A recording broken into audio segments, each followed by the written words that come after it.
The situation in eastern Spain, where King Felipe has been booed and heckled while visiting the flood-ravaged region of Valencia.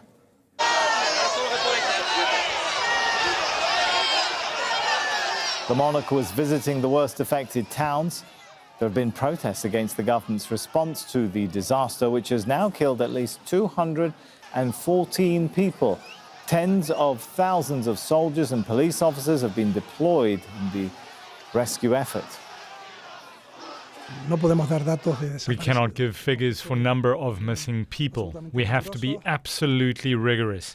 It is clear that we already have a very high number of people dead, and in that sense, through the official mechanisms, we will inform you when the necessary work is being carried out. Let's go straight to Sonia Gago, who joins us from Paiporta on the outskirts of Valencia. So the king got a first-hand look at the public dissatisfaction for himself today, right? Yes, and it was difficult to imagine it going any other way, to be frank, because since we arrived at this town on Thursday, the sense of isolation, the absolute disastrous, the devastation that had taken place in this town left so many people not just in shock, but in absolute terror, but also with an enormous sense of anger that they were not advised by the authorities to go and seek shelter up high, to make any preparations for this. Now, it is important to make the distinction that any warnings that would have been given in terms of seeking shelter from a storm of that magnitude would not have been given from the central government, the government of Pedro Sanchez, but that would have come under the responsibility of the regional government, the Generalitat of Valencia, and that is their remit. And the National Meteorological Agency has stressed for days now that it gave the information of this incoming weather to the Generalitat, the regional government, and it gave it well in time. And so the thinking is why it took the regional government so long to address that information to the citizens here. Now, people have been telling us for days that they received no such alerts. You've heard alerts emanating from mobile phones about other red weather alerts in other parts of the country, but they said they got those alerts until after the flooding. So while people were dealing with the shock of what had just happened, many people saying that they would see dead bodies literally just floating past their homes, or letting go of loved ones who were also trapped in those waters as well. They said when they got the alert hours afterwards, it was very much a source of not just frustration, but enormous anger that they waited until then to issue the alert.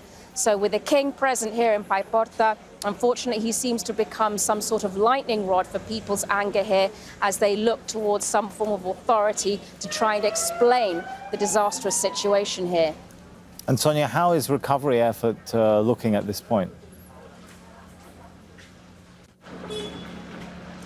Well, it's the second day that we've seen actually some kind of mobilization of official things such as the army and the military and firefighters coming into the town and carrying with them the heavy equipment needed to clear away the debris, the rubble. That has been very much welcomed by people here, because until then, it's really been very much a community and volunteer effort here as well. You've had people walking for kilometers, from other cities, from other towns, coming in with very simple equipment like brooms, buckets, shovels, in order to be able to get away, to try and push away some of the mud and take out some of the water that's been trapped in these homes as well. But it is very little that they can do, really, when there is an unbelievable scene of devastation throughout the town, so much rubble, so much debris everywhere piled up. And of course, another thing to consider, which the authorities have been warning about as well, because of the amount of missing people, is that the death toll will likely go up because, of course, not all the bodies that are missing have been accounted for. Thanks so much to Sonia Gallego there.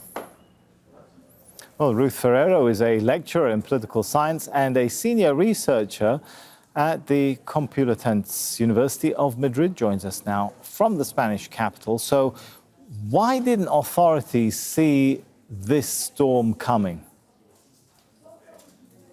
The authorities received the alarm and the alert, the red alert, the day after, even the week after. There were some advices coming from the meteorological agencies of the state saying that this Dana was approaching to the Spanish Peninsula, to the Iberian Peninsula, and they will be focused in the Valencian region, and we had to be alert. The main question here is why the president of the Autonomous Community of Valencia didn't set the alarm early in the Tuesday morning instead of late in the evening, as it was the case, as your correspondent was just mentioning.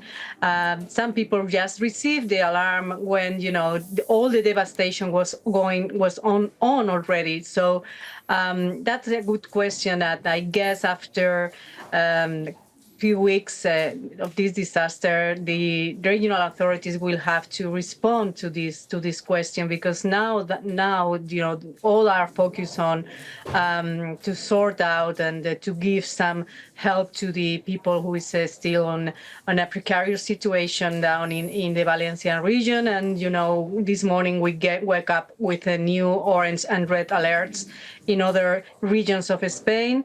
Like it is the case also in Valencia, but also in Almeria and all over the coast in that area. So the competencies in this are laying into the autonomous community, to the regional authorities. And the thing is, that this game played by the regional authorities and the central government in who has the competencies also, we have to have a look, and maybe this is too long for here, but I wanted to mention this. We have to have a look of the disturbances we have with the treatment of the COVID-19, in which the central state just took over the competencies of the autonomous communities and set out the alarm state, so in order to control all the territory. But the Constitutional Court just dismissed the central government of doing that. So this, the central government now is is much more cautious in order to set that the state of alarm, and let the regional government take over this crisis. On the other hand, the regional government doesn't want to take off the competencies. But the thing is that they need more help from the rest of the country. All right, thank you so much. Ruth Ferrero there from the University of Complutense in Madrid. Thank you. Bye. Make sure to subscribe to our channel to get the latest news from Al Jazeera.